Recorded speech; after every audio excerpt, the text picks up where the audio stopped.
It's simple, really. Phosphogypsum.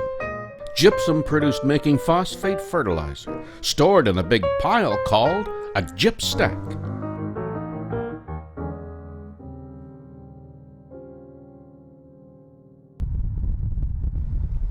Maybe you've driven by and wondered. On Highway 643 near Redwater, an hour from Edmonton, Alberta, not pretty, and rumored to be radioactive. Boy, that's really big. Yes, it is. 15 stories high, a kilometer wide, over 2 kilometers long. The stacked byproduct of half a century of making fertilizer in that nutrient plant back there. You see, when the farmer harvests his crop for food, nutrients from the soil go with the crop. If he is to have a bountiful harvest again next year, he will need to replace soil nutrients. Nitrogen, potassium, and phosphorus are the main nutrients. Phosphorus, the brown pellets, is what our gypstack is about. To get phosphorus, you mine phosphate rock. The rock is broken up, pulverized, and shipped in by train to our big fertilizer plant at Redwater. We mix the acid, sulfuric acid, with phosphate rock in that green stripe building right there. After the phosphorus is removed for fertilizer, we are left with gypsum, which we slurry with water and pump to the stacks to drain. Over time, the gypsum settles out and the water is returned to the phosphate plant to be reused. There is lots of gypsum.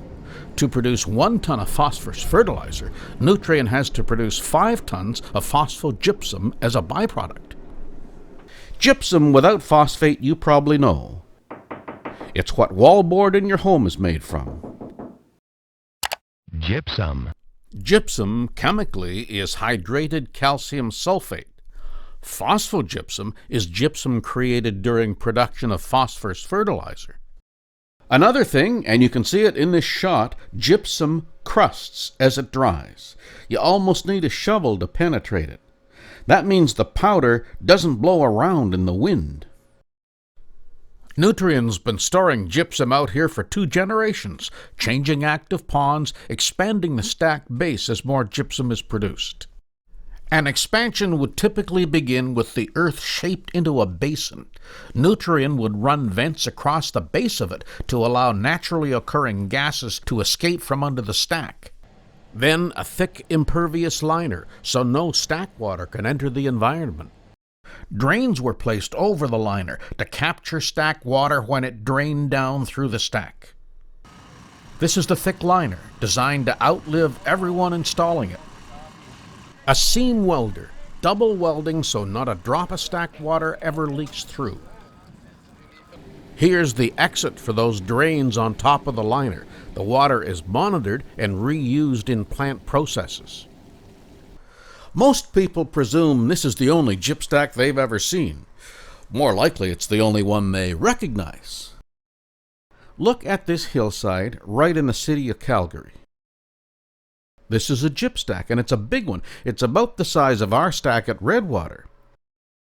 The difference is it is decommissioned and it has grass growing on it. Nobody much seems to notice it because of that. Let's hop on over to our other gypstack, right in Fort Saskatchewan. People drive by this every day and mostly never know what it is. This is an inactive stack. Vegetation grows naturally, just like on every hill around. Right, buddy? It's not just Canada. Wherever phosphate rock is processed into fertilizer, you will find gypstacks. Australia's got them. Over 50 countries in the world have phosphogypsum. Africa, the Middle East, and in Europe, lots of gypstacks. However, it is the state of Florida which has more gypstacks than anywhere else in the world. So people here take note of innovative ways to use phosphogypsum. For example, when they finish compacting the day's trash, most landfills will purchase soil and spread a daily covering over the trash. But if they'd covered it with phosphogypsum, it'd be less expensive And the trash-eating bugs would love it. The bugs, the anaerobic bugs, use the sulfate in phosphogypsum as an energy source. So they take the organic, they eat the organic using the sulfate as an energy source, and we've demonstrated that you could recover 50% of the volume of the landfill in less than 5 years. So you could build 1/2 the number of landfills that you now build at the very minimum. And what if you didn't have to buy thousands of truckloads of gravel every year to build and maintain roads? Well, a study by the European Commission finds that phosphogypsum, with its crystal structure, is just great for road building. The studies were extraordinarily successful. The life cycle cost of the road, that means over a 25, 30-year period, how much does it cost you to own the road, was substantially reduced. So it's one of the best mixes that you can use. But they saved 60% of other resources that would otherwise have been gobbled up by that road. Phosphogypsum is used all around the world in all sorts of ways. Brazil, China, and India alone now consume over 50 million tons of phosphogypsum per year. Here are trucks in Brazil lining up to load phosphogypsum to improve soils on nearby farms. In China, flooring, ceramic tiles, building blocks, and cement are being made on a high-volume commercial scale for construction. Look for plaster, decorative stucco, and wallboard that contain phosphogypsum in Belgium. They also use some in agriculture. Here's a nice-looking road in Morocco. Its base is phosphogypsum. Many countries use phosphogypsum for agriculture. This was a cotton field before they applied phosphogypsum. Same field after gypsum soil conditioning. In India, among other things, they granulate phosphogypsum and add micronutrients to create zipmite, a valuable sulfur-rich fertilizer. Around the world, agriculture, construction materials, and road building are the top 3 uses for phosphogypsum. There is occasionally a perception that phosphogypsum could be hazardous. Newly mined phosphate rock contains trace amounts of naturally occurring radiation. But is it a real danger? There is almost always some background radiation wherever you are. Beeping becomes a little more pronounced around the smoke detector, especially when you hold the detector's sensor right up to it. Okay, on to phosphogypsum. Less response than the smoke detector.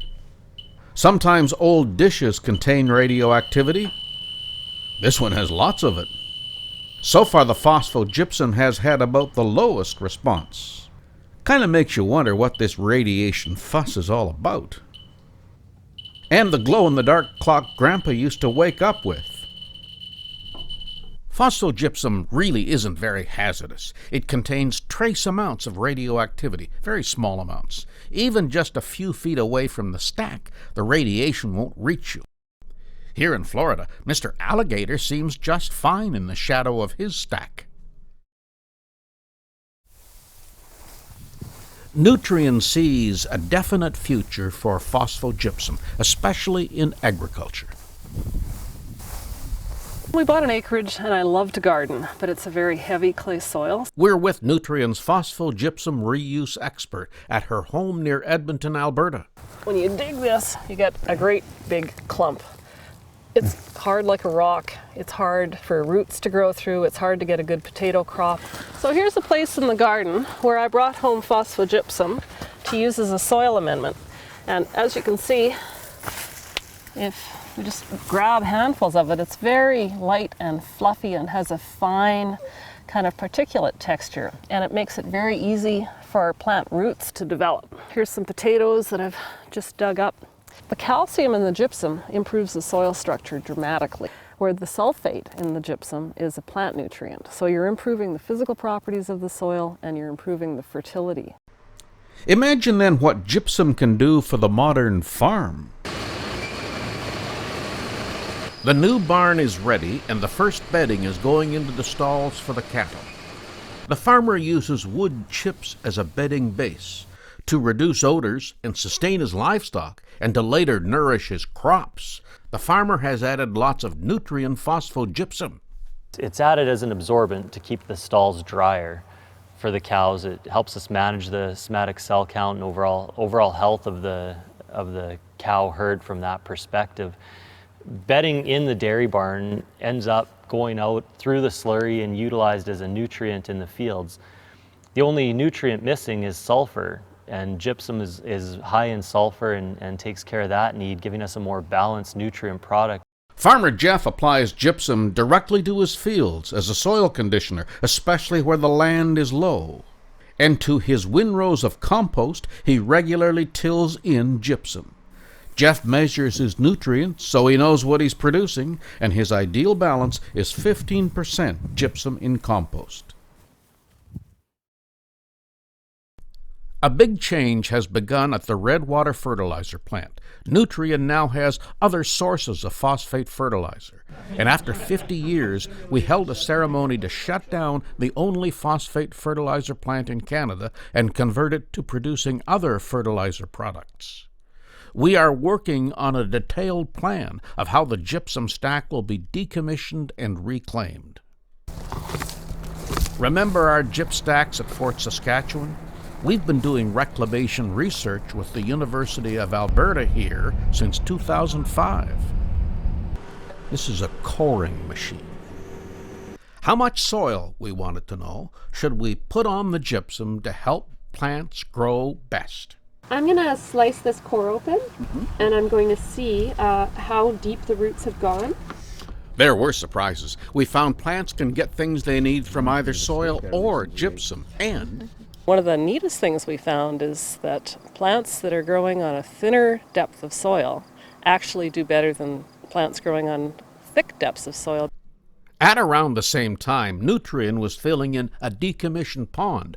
From a nearby stack, over 60,000 cubic meters of gypsum was moved, reducing the height of that stack to fill in the depression that was the pond. Meanwhile, a grad student was asking, what about mixing the soil and the gypsum together? Her experiments precisely measured the mix. In the greenhouse, she would try varying proportions. Lots of detailed findings, of course. But basically, when you blend soil and phosphogypsum, you get better plant growth than just soil or phosphogypsum alone. So Nutrien would spread topsoil on the gypsum surface that was once the pond.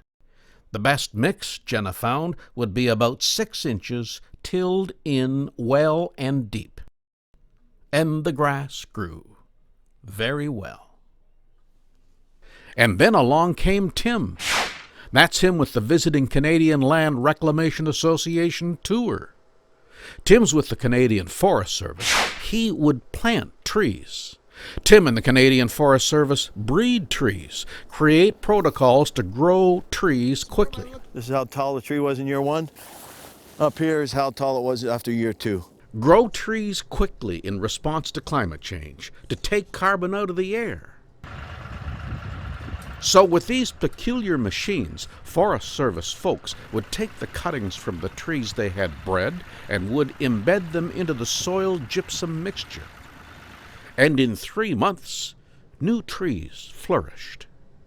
The trees grew as well in the phosphogypsum topsoil mix as they do on regular agricultural lands, perhaps even better.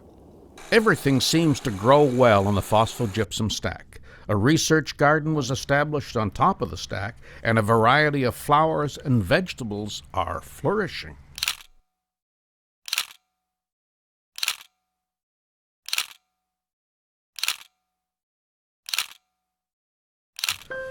But the best bet seems to be trees. And those camera-shy deer nibbling the young trees? Oh well. It's stunning. We're actually surpassing growth expectations. The discovery continues. These guys are doing ongoing research on the gyp stacks by measuring water movement and infiltration on the forested stacks. We have the knowledge now to reclaim the big stack at Redwater. It's several times as large, but our work in Fort Saskatchewan has shown the way. When the water's gone and the stack is reshaped, this could be an inviting forest, a viewpoint that will stand out on the landscape of Alberta.